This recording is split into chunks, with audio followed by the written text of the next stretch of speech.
The massive space station hung in the darkness like a metal moon. Nexus Prime was bigger than most cities back on Earth. Its lights twinkled against the black void of space, and ships from dozens of different worlds docked at its many ports. This was where the greatest warriors in the galaxy came to fight. Captain Ji-hoon Park stood at the viewing window of his small Earth ship. He watched the alien vessels with careful eyes. Some looked like floating crystals. Others moved like living creatures made of metal. A few seemed to be made of pure energy that somehow held the shape of a ship. He had studied them all, but seeing them in person was different. "Captain, we're cleared for docking," said Lieutenant Soman Cho from behind him. She was his second in command and had been with him through 3 years of preparation for this moment. Ji-hoon nodded but didn't turn around. "Any word from Earth Command?" "Same message as before, sir. Win at all costs. Humanity's reputation depends on it." Ji-hoon almost smiled at that. Earth had only joined the galactic community 5 years ago. Most alien races still thought humans were nothing more than violent primitives who got lucky with space travel. The Tournament of Champions would be their chance to prove otherwise. The tournament happened every few years. Warriors from different worlds fought each other in single combat. The winner got to choose a prize from each species they defeated. It was supposed to be about honor and strength, but Ji-hoon knew it was really about power and politics. His ship docked with a soft thud. The airlock hissed open, and artificial gravity pulled him down a metal corridor.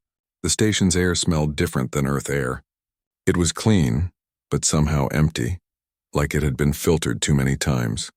The registration area was crowded with beings that would have given him nightmares as a child. A creature that looked like a walking tree argued with something that seemed to be made of living rock. A group of insect-like aliens clicked and buzzed at each other in what might have been conversation. In one corner, a being of pure light floated inside a containment suit. Ji-hoon got in line behind what he assumed was a warrior from the Vectar species. It looked like a man-sized piece of moving crystal with too many sharp edges. When it turned to look at him, light reflected off its faceted face in strange patterns. "Human," it said in a voice like breaking glass. "You are small." "Size isn't everything," Ji-hoon replied calmly. The crystal being made a sound that might have been laughter. "We shall see." When Ji-hoon reached the registration desk, the alien clerk looked him up and down with 4 different eyes. Its skin was blue-green and covered in scales that shifted color when it moved. "Name and species," it said in perfect English. "Captain Ji-hoon Park.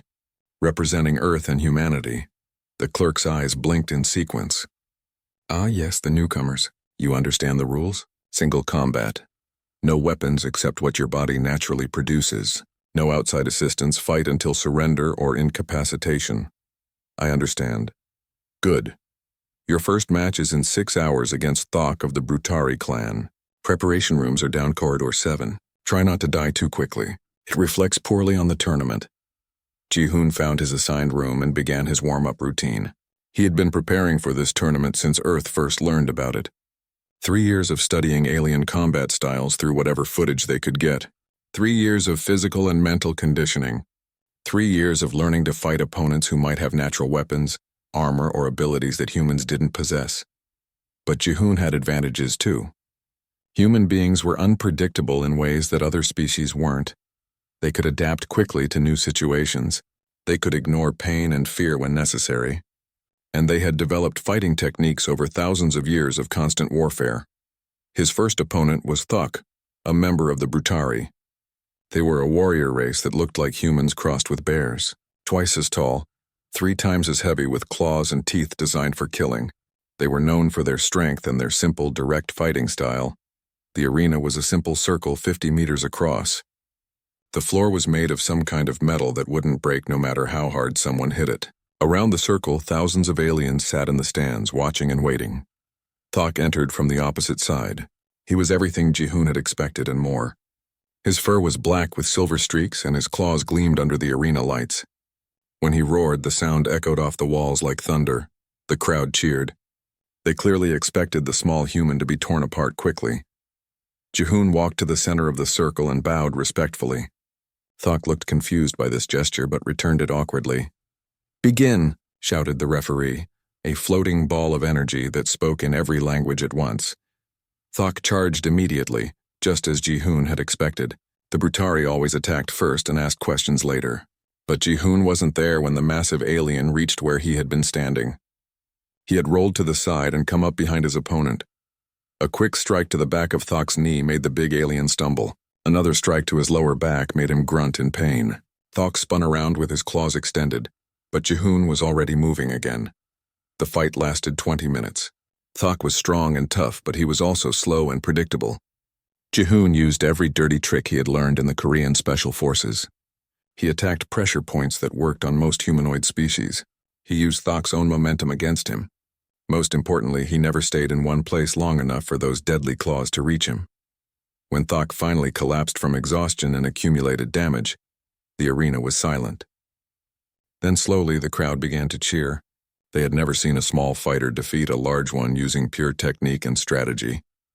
Jihoon's second opponent was very different. Silnara was from a species called the Whisper Folk. They were tall and thin with pale skin and large black eyes. They could move without making any sound at all, and their reflexes were faster than almost any other known species. This fight was much harder. Silnara could dodge almost every attack Jihoon threw at her. Her own strikes were quick as lightning and precise as a surgeon's knife. But she made the mistake of thinking that humans were slow and clumsy. Jihoon had trained with blindfolds for months, learning to fight using senses other than sight. When Silnara seemed to disappear into shadow, he listened for the whisper of air over her skin. When she attacked from behind, he felt the heat of her body in the cool arena air. The fight ended when Jihoon caught her wrist during one of her lightning-fast strikes and used a judo throw that sent her flying across the arena. She landed hard and didn't get up. By his fourth victory, the crowd was chanting his name. Jihoon! Jihoon! It sounded strange in so many different alien voices, but it made him proud.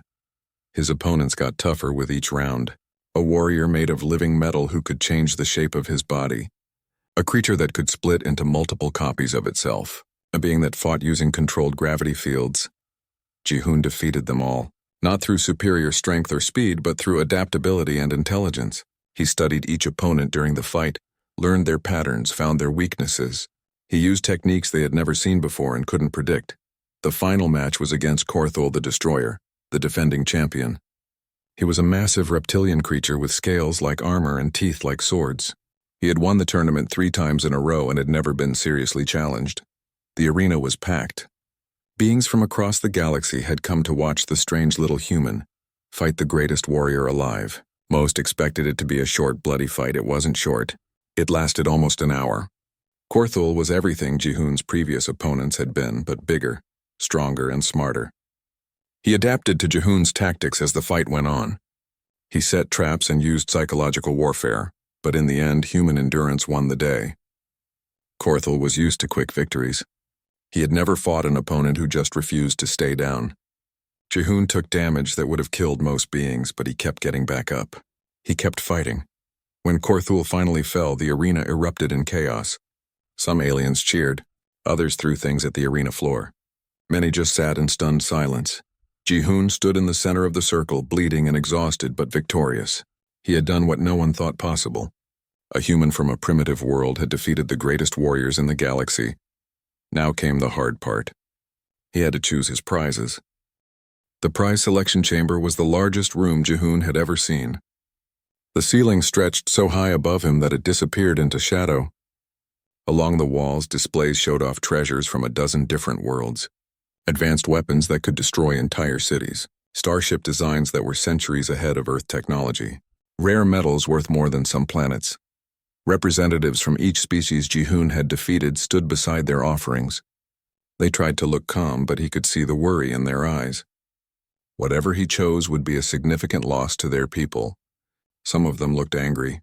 Others seemed resigned to their fate. The Vectar representative, a crystal being similar to the one he had met during registration, gestured toward a display of energy weapons. These pulse rifles can penetrate any known armor, it said in its glass-breaking voice. They would make your human military very powerful. The Brutari delegate, a female with golden fur, pointed to a collection of rare ores. These metals are stronger than anything in your solar system. Your ships would be nearly indestructible. One by one they made their offers. Military technology, scientific knowledge, trade agreements, even political hostages who could be used as bargaining chips with other species. Each prize was valuable beyond measure. Each would advance humanity's position in the galaxy by decades or centuries. Ji-hoon walked slowly through the chamber, examining each display. The alien dignitaries followed him like a parade, pointing out the benefits of their particular treasures. Camera drones floated overhead, broadcasting his decision to billions of beings across the galaxy. In the center of the room stood a raised platform where the most valuable prizes were displayed, a device that could terraform dead planets, a computer core containing the complete scientific knowledge of an ancient civilization, a weapon capable of destroying stars. But Ji-hoon's attention was drawn to the shadows at the far edge of the chamber. In a dim corner where no cameras pointed, a single figure sat alone on a simple metal chair. The area around her was empty except for a small sign that read, "Cultural Exchange Offering, Dalthani Species." The figure was unlike anything Ji-hoon had ever seen, and not in a good way. She appeared to be female, but her body was wrong in ways that made his eyes want to look away. Her skin was a mottled gray-green color with patches of what looked like fungus or disease. Her limbs bent at angles that seemed impossible for any living creature. Her face was the worst part. She had too many eyes, and they didn't all point in the same direction. Some were larger than others. Some were different colors. Her mouth was too wide and filled with teeth that didn't match. When she moved, which she did constantly in small, twitching motions, nothing about her seemed coordinated or natural. Ji-hoon had seen many alien species over the past few days, but this one triggered every instinct he had developed in years of combat. Something about her was deeply wrong. Not just ugly or strange, but dangerous in a way he couldn't define. He approached the Dalthani representative, a tall being with the same unsettling appearance as the female on the chair. The representative seemed nervous, constantly glancing around as if he expected to be told to leave at any moment. "Tell me about her," Ji-hoon said, nodding toward the seated figure. The representative's multiple eyes blinked in sequence. "This is Myong, a cultural scholar from our homeworld. She has studied the histories and customs of many species. She would serve as a teacher or advisor. What makes her valuable?" The representative's mouth twitched in what might have been embarrassment. "To be honest, human warrior, she is not particularly valuable. The Dalthani are not a wealthy or powerful people. We have little to offer compared to the other species here. Myong is intelligent, but she has no military knowledge or advanced technology to share." Around them, the other alien dignitaries had fallen silent. They watched Ji-hoon with expressions ranging from confusion to disgust. It was clear that none of them considered the Dalthani offering worth his attention. The Vector representative stepped forward. "Surely you do not wish to waste your victory on such a creature. Choose the weapons. Your people need strength to survive in this galaxy." A delegate from the Whisper Folk nodded agreement. "The knowledge cores would advance your science by centuries. Do not throw away this opportunity." Even Corful, the warrior he had defeated in the final match, had been brought to witness the selection. The massive reptile spoke in a voice like grinding stone. "Choose something that will make you powerful, little human." "Honor demands it." But Ji-hoon ignored them all. He walked closer to the Dalthani female, studying her carefully. She looked up at him with her mismatched eyes, and for just a moment he saw something that made his blood run cold. Behind the diseased appearance and twitching movements, there was an intelligence so sharp and focused that it felt like being examined by a predator. The moment passed quickly. Her eyes went back to their unfocused wandering, and she resumed her constant small movements. But Ji-hoon had seen enough. "I choose her," he said loudly enough for everyone in the chamber to hear. The silence that followed was complete. Even the floating camera drones seemed to stop moving. The alien dignitaries stared at him as if he had announced his intention to eat poison. The Brutari female was the first to speak. "Human, you do not understand. The Dalthani are unclean. They carry diseases. They bring bad luck to any who associate with them. Choose again." "The selection has been made," Ji-hoon said firmly. "Tournament law is clear. The champion's choice cannot be challenged." The Dalthani representative looked as shocked as everyone else. "Are you certain?" "There is no shame in reconsidering. Myung is..." "She is not what most would consider a prize." Ji-hoon looked around the chamber at all the incredible treasures he was passing up. Weapons that could protect Earth from any enemy. Technology that could solve humanity's problems for generations. Knowledge that could unlock the secrets of the universe. Instead, he was choosing a diseased-looking alien that nobody else wanted. An alien that made his combat instincts scream warnings at him. An alien that he was absolutely certain was much more than she appeared to be. "I'm certain," he said. The ceremony that followed was brief and awkward. Officials from the tournament committee brought forward the standard contracts and transfer documents. The Dalthani representative signed with shaking hands, clearly believing that his people had just lost their most worthless citizen to a crazy human. Other alien dignitaries began leaving the chamber without ceremony. Their valuable offerings remained on display, unclaimed and unwanted. The camera drones followed them, no doubt broadcasting the strange human's inexplicable choice across the galaxy. Within an hour, only Jihoon, Myong, and a few tournament officials remained in the vast chamber. The Dalthani female had not spoken a word during the entire process. She simply sat on her chair, twitching and looking around with her mismatched eyes.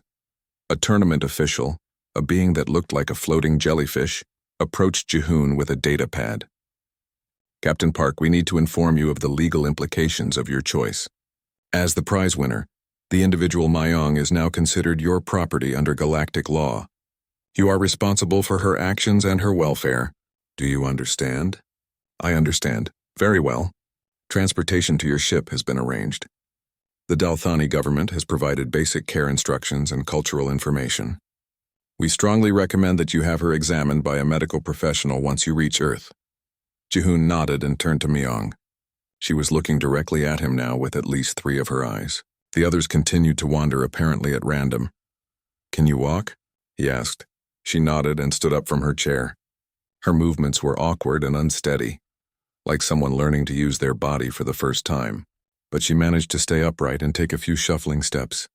Together, they left the prize selection chamber.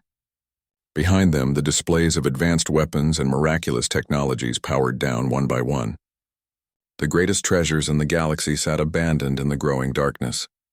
As they walked through the station's corridors toward his ship, Jihoon noticed how other beings reacted to Myong's presence. They didn't just look away in disgust. They actively avoided her, crossing to the other side of corridors or ducking into side passages. Some made gestures that were probably meant to ward off evil. It wasn't just her appearance that bothered them. There was something deeper, something that triggered fear on a level below conscious thought. Jihoon smiled grimly to himself. He had made the right choice. He was sure of it. The question now was whether he would live long enough to find out what he had really won. The Earth cruiser Soul's Pride was not the largest ship in Jihoon's fleet, but it was his favorite. Built specifically for long-range missions, it had comfortable quarters for a crew of 12 and enough supplies to stay in space for months. The ship's hull was painted with the colors of the Korean flag, and its name was written in both Korean and English characters. Lieutenant Somin Cho was waiting at the airlock when Jihoon arrived with his unusual prize. Somin had served with him for 6 years, first in the Korean military and then in Earth's new Space Force. She was one of the few people who could speak her mind to him without fear of consequences. Her face showed exactly what she thought of his choice. "Captain," she said formally, then looked at Myong with barely hidden disgust. "This is what you chose?" "This is Myong," Jihoon replied calmly. "She'll be staying in guest quarters 7. Make sure she has everything she needs." Salman's expression didn't change, but her voice carried a note of concern. "Sir, with respect, every piece of technology in that chamber would have been more useful to Earth than this." "Noted, Lieutenant. Now please show our guest to her quarters." The journey to Earth would take 3 weeks using the standard hyperspace routes. During the first few days, Jihoon observed Myong carefully, while trying not to be obvious about it. She seemed to spend most of her time in her quarters, emerging only for meals and occasional walks through the ship's corridors. Her behavior was strange in ways that went beyond her appearance. When she ate, she seemed to test each bite carefully as if she wasn't sure what human food would do to her. When she walked, she moved like someone who wasn't entirely comfortable in their own body. Her constant twitching and random eye movements made conversations difficult and uncomfortable. But Jihoon noticed things that others missed. When Myong thought no one was watching, her movements became more coordinated. Her wandering eyes would suddenly focus on specific details with laser precision. During their conversations, she would sometimes make comments that showed far more knowledge than she should have possessed. The first sign of real trouble came during the second week of their journey. Sergeant Hyunwoo Kim, the ship's chief engineer, came to Jihoon's quarters looking worried. "Captain, we're having some strange technical problems," Hyunwoo said. "Nothing dangerous, but several systems have been acting up since we left the station." "What kind of problems?" "Random glitches, mostly. The navigation computer occasionally shows false readings. Security cameras develop dead spots that move around the ship. Even Arya has been acting strange." Arya was the ship's artificial intelligence assistant. She handled routine tasks like environmental controls, communications, and data processing.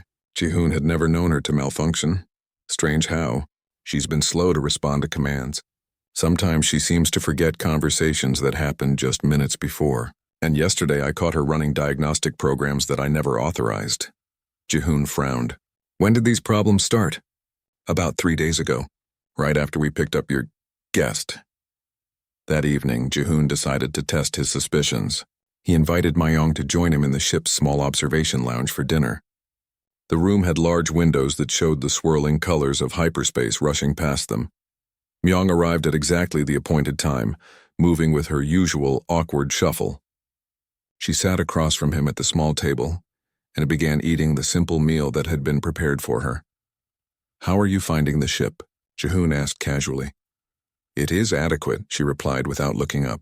Her voice was soft and carried a strange accent that didn't quite match any language he knew. "Your crew has been kind. They're good people. We've served together for years." Myung nodded and continued eating. One of her eyes focused on her food while the others wandered around the room. It was disconcerting, but Jihoon had gotten used to it. "Tell me about Earth," she said suddenly. "I have read that your military is quite impressive for such a young species." Jihoon paused with his fork halfway to his mouth. "What have you read?" "Oh, various reports. Trade documents. Cultural exchanges." She waved a hand dismissively, but the gesture was more coordinated than her usual movements. "I understand your planetary defense grid uses a layered approach with orbital platforms, ground-based installations, and mobile fleets." The description was accurate, but it was also classified information that had never been shared with any alien species. Earth's defensive capabilities were among their most closely guarded secrets. "Where exactly did you read about this?" Jihoon asked carefully. Myung's multiple eyes suddenly snapped to focus on him with startling intensity. For a moment her face showed an intelligence so sharp and alien that it made him want to reach for a weapon. Then the expression was gone, replaced by her usual confused, wandering gaze. I'm not sure," she said in her soft, hesitant voice. "Perhaps I misunderstood something." But Jihoon had seen the truth in that brief moment of focus. Myung knew things about Earth that she had no business knowing. Worse, she knew things that very few humans knew. After dinner, he excused himself and went directly to the ship's security station. The area was empty except for the night watch officer, Corporal Ji-won Lee, who was monitoring the various camera feeds and sensor readings. "Ji-won, I need you to pull up the security footage from guest quarters 7 for the past week." "Yes, sir." Ji-won's fingers moved quickly over the control panel. "Here we go." "That's strange." "What?" "The camera in that corridor has been malfunctioning. I have footage from the rooms on either side, but nothing directly from quarter 7.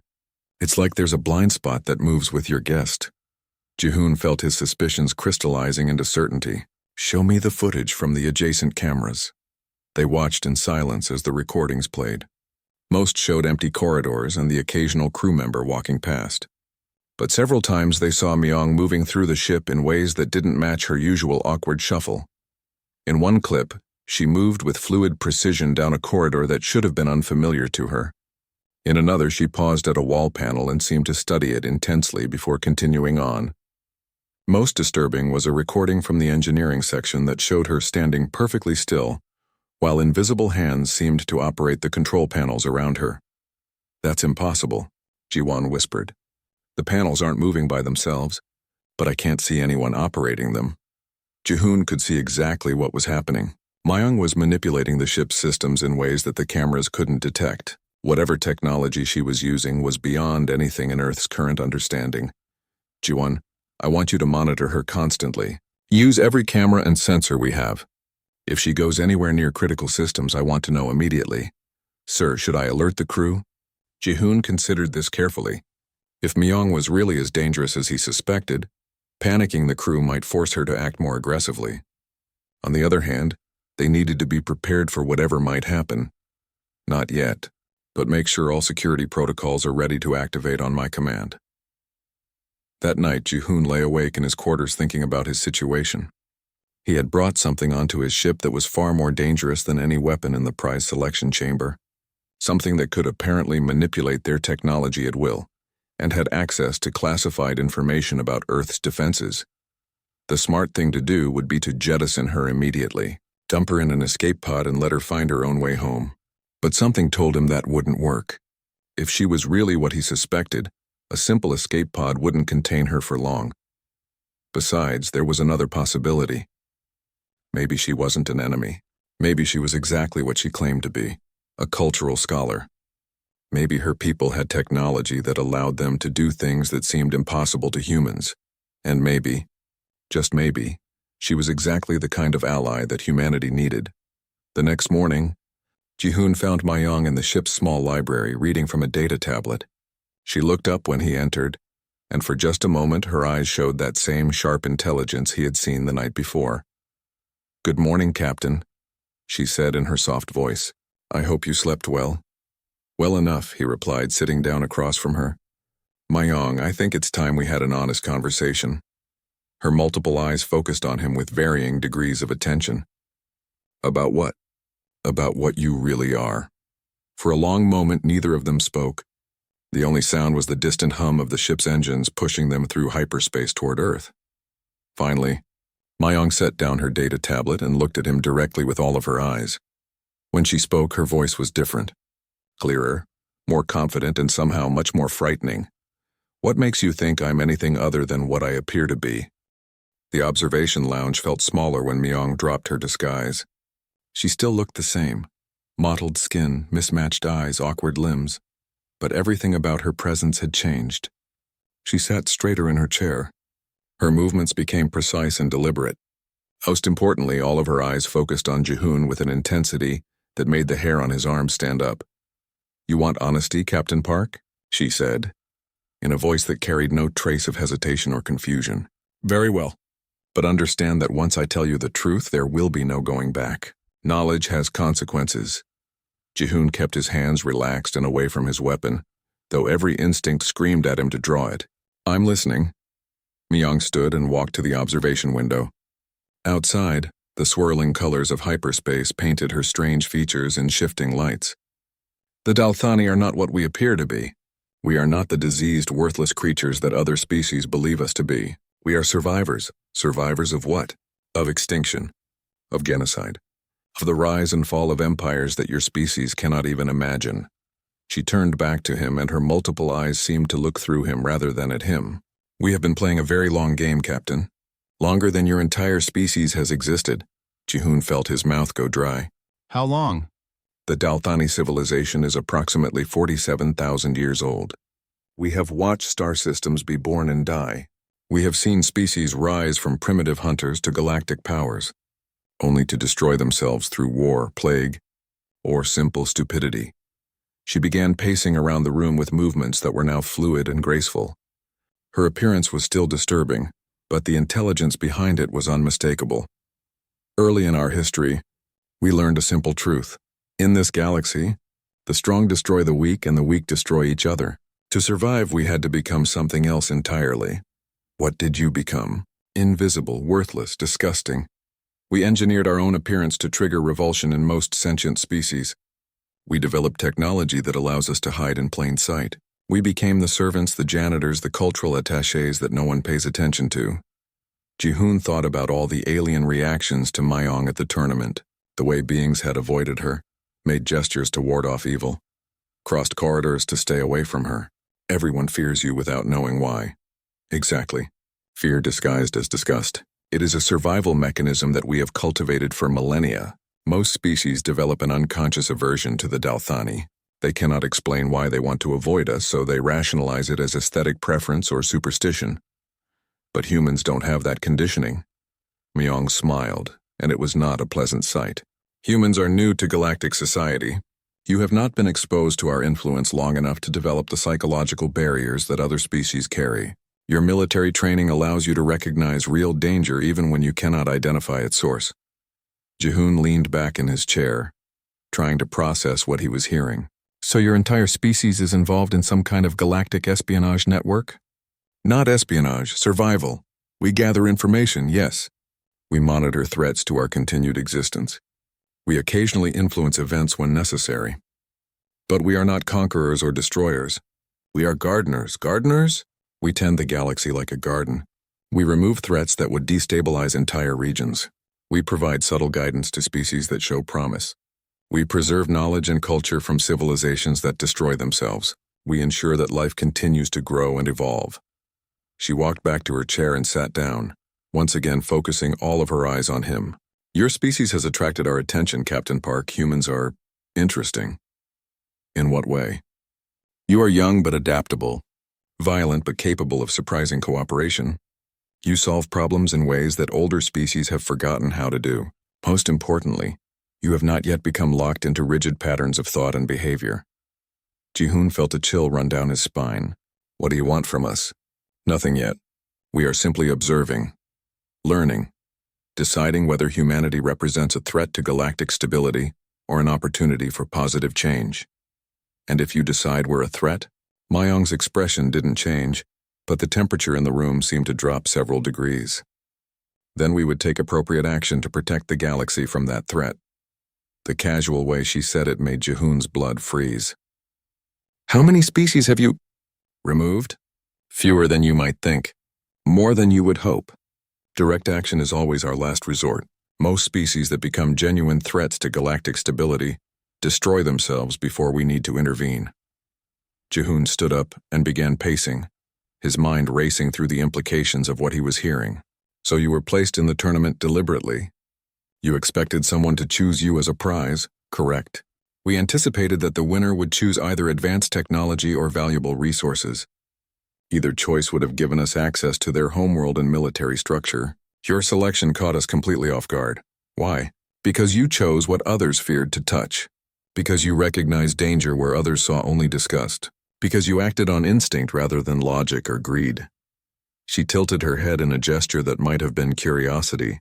Why did you choose me, Captain Park? Jihoon stopped pacing and looked directly at her. Because my gut told me you were the most dangerous thing in that room. And in my experience, the most dangerous choice is often the wisest one. Fascinating. You selected me not despite the threat I represented, but because of it. That's right. Earth is surrounded by species that have technology centuries ahead of ours. We need allies who can level the playing field. I gambled that whatever you really were, you might be exactly what humanity needs. Myong was quiet for a long time, studying him with her multiple eyes. When she spoke again, her voice carried a note of something that might have been respect. You took a considerable risk, Captain. If I had decided that humanity was a threat, you would have brought an assassin directly into your home system. Are we a threat? We are still deciding. Your species shows both promise and danger in equal measure. You have the potential to become either a stabilizing force in the galaxy or a destructive plague that spreads chaos wherever it goes. Jihoon sat back down and leaned forward. What would convince you that we're worth preserving? That remains to be seen, but your choice to ally with us rather than exploit us is a promising start. Ally with you? Mayong's smile returned, and this time it seemed less predatory. Did you think I would reveal our secrets without expecting something in return? By choosing me, by bringing me to your homeworld, by listening to my truth instead of jettisoning me into space, you have created an opportunity that has never existed before in galactic history. What opportunity? The chance for an open alliance between humanity and the Dalthani. Every other species fears us too much to work with us directly. They use us when necessary, but never as true partners. You seem to be different. Jihoon felt the pieces of a larger puzzle clicking into place. You want to come out of the shadows.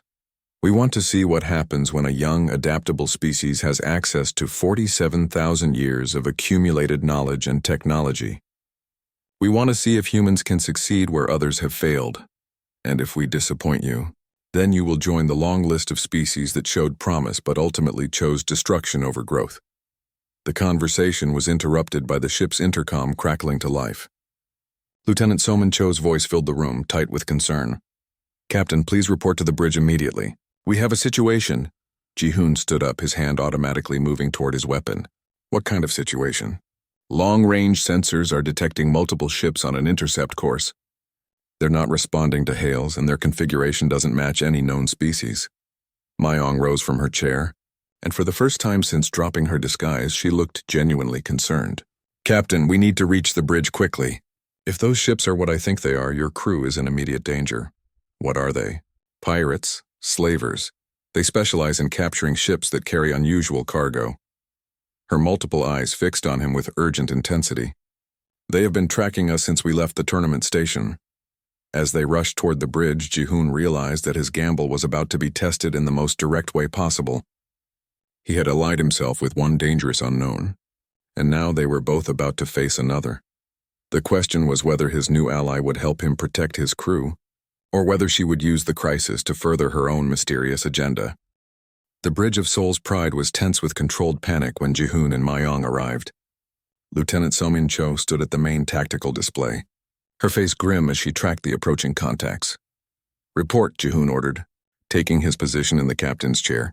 5 ships, unknown configuration, So-min replied without looking away from her screens. They dropped out of hyperspace directly in our path about 10 minutes ago. They're not responding to any communications, but they've positioned themselves to block all escape routes. Sergeant Hyun-woo Kim looked up from the engineering station.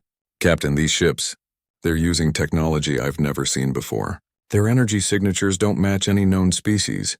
Ji-hoon studied the tactical display. The 5 ships formed a perfect net around Soul's Pride. Each vessel was larger than his cruiser and bristled with weapon ports. Whoever was commanding them knew exactly what they were doing. Time to contact? He asked. 18 minutes at current closure rate, So-min replied. Sir, our weapons are no match for ships that size. We need to run. They've blocked our escape routes. Even if we could break past them, they'd run us down before we could jump to hyperspace.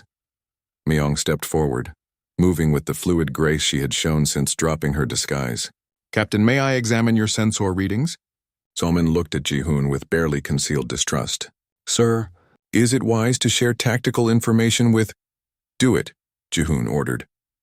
Myong approached the tactical station and studied the display with several of her eyes, while others continued to scan the bridge. After a moment, she nodded grimly. These are Void Hunters, she said. They are among the most dangerous pirate groups in this sector. They specialize in capturing unusual specimens for sale in illegal markets. Specimens? Hyun-woo asked. Living beings. They have a particular interest in rare species, unique individuals, or anyone with special abilities. She turned to look at Ji-hoon. Word of your tournament victory has spread quickly. A human warrior who defeated the galaxy's greatest champions would bring a very high price. So-min's face went pale. They're slavers. Worse than slavers, Myong corrected. Slavers sell people to work.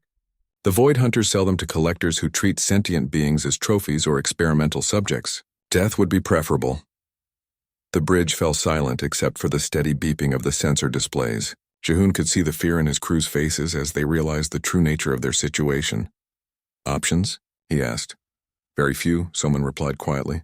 We could try to ram one of their ships and hope to break their formation, but the odds of survival are practically zero.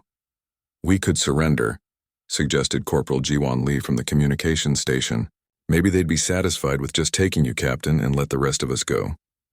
Ji-hoon almost smiled at that. The Void Hunters don't leave witnesses. If we surrender, we all end up in their cargo holds. Myong stepped closer to his chair. Captain, there is another option. All eyes turned to her. She looked around the bridge, studying each crew member carefully before speaking. I can stop them, but doing so will require revealing capabilities that the Dalthani have kept secret for millennia. Once I act, there will be no hiding what I truly am. What are you talking about? So-min demanded. Myong ignored her and focused on Ji-hoon. Captain, you said you chose me because you believed I was the most dangerous thing in that tournament chamber. You were correct. The question now is whether you trust me enough to let me prove it. Ji-hoon studied her mismatched eyes, trying to read the alien intelligence behind them. Everything logical told him to refuse. He barely knew what she was, much less whether he could trust her with his crew's lives. But logic had brought him this far. It was time to trust his instincts again. Do it, he said. Myong nodded and turned to face the main view screen. Arya, please display external cameras showing the approaching ships. The ship's artificial intelligence responded immediately, which surprised Ji-hoon since she had been malfunctioning for days. displaying external view. The view screen showed the 5 Void Hunter ships approaching in perfect formation. They were ugly vessels, all sharp angles and exposed weapon systems, built for intimidation as much as combat. Myung raised her hands toward the screen and began speaking in a language that hurt to listen to. The words seemed to twist in the air, creating harmonics that made the bridge instruments flicker. Her appearance began to change as she spoke. The mottled patches on her skin started to glow with soft phosphorescence. Her mismatched eyes aligned and focused with laser intensity. Her awkward limbs moved in precise ritualistic gestures that seemed to bend the light around them. "What is she doing?" Hyunwoo whispered. Before anyone could answer, the sensor displays began screaming alarms. The energy readings from the approaching ships were fluctuating wildly. On the view screen, the Void Hunter vessels started to slow and drift off course. "Their engines are shutting down," Soman reported in amazement. "All 5 ships have lost power. How is that possible?" Ji-won asked. Myung continued her strange ritual, her glowing skin now pulsing with rhythmic patterns. The bridge lights dimmed as if the ship's power was being redirected to something else. On the screen, one of the Void Hunter ships suddenly imploded. The massive vessel collapsed in on itself as if an invisible hand had crushed it like a tin can. Debris scattered in all directions, but there was no explosion, no fire, no energy release. A second ship followed moments later, then a third. "Impossible," Hyunwoo breathed. "Those ships have deflector shields, armor plating. Nothing should be able to do that to them." The 4th ship tried to escape, its engines flickering back to life briefly. But whatever force Myung was controlling reached out and seized it. The ship stopped mid-acceleration and hung motionless in space for several seconds before joining its companions in implosion. The 5th and final ship lasted longer. Its crew apparently realized what was happening and began firing desperately at Seoul's Pride. Energy beams and missile salvos streaked toward them, but they never arrived. The attack simply vanished before reaching their target, absorbed by invisible defenses. Then the last ship folded in on itself and disappeared. Myung lowered her hands and stopped speaking.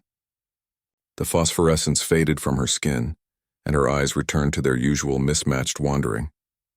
She swayed slightly as if the effort had exhausted her. The bridge was completely silent.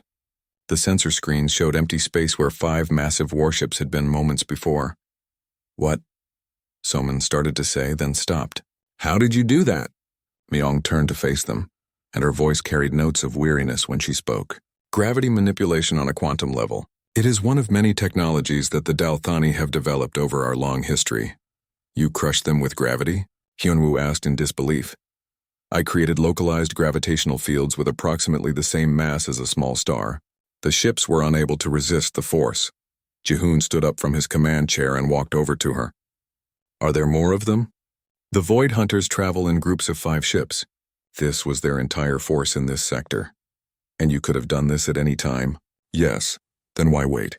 Why let us fear for our lives?" Myung met his gaze with several of her eyes. "Because I needed to know if you would trust me when everything was at stake. Anyone can be allies when times are easy. True partnerships are forged in crisis." She gestured toward the empty space on the view screen. "Also because this demonstration will be recorded by your ship's systems and transmitted to Earth Command. Your leaders will now understand exactly what the Dalthani are capable of." Ji-hoon realized she was right. Everything that had happened on the bridge was being recorded by standard protocol. The footage of Myung single-handedly destroying 5 warships would reach Earth long before they did. "You planned this," he said, "not the attack itself. The Void Hunters chose their own fate when they decided to hunt us. But I knew that eventually we would face a situation that would require me to reveal our true capabilities." Lieutenant Soman Cho stepped forward, her face pale but determined. "Captain, with respect, we need to discuss the implications of having someone with this level of power aboard our ship." Ji-hoon looked around the bridge at his crew. They were all staring at Myung with expressions ranging from awe to terror. He understood their fear. The being standing beside him had just demonstrated the ability to destroy entire fleets without breaking a sweat. But he also understood the opportunity. "Myung," he said carefully, "what happens now?" "Now we continue to Earth as planned. I will present myself to your leaders and propose a formal alliance between our species. The Dalthani have remained hidden for 47,000 years. It is time for that to change. And if Earth's government refuses, Then we return to the shadows and pretend this conversation never happened. But I do not think they will refuse. Your species has just seen what it means to have the Dalthani as friends rather than silent observers. Jihoon nodded slowly. What would this alliance look like? Technology sharing, information exchange, joint operations when galactic stability is threatened. Most importantly, guidance as humanity takes its place among the elder species. In exchange for what? Your unpredictability, your adaptability, your refusal to accept that something cannot be done simply because it has never been done before. She smiled.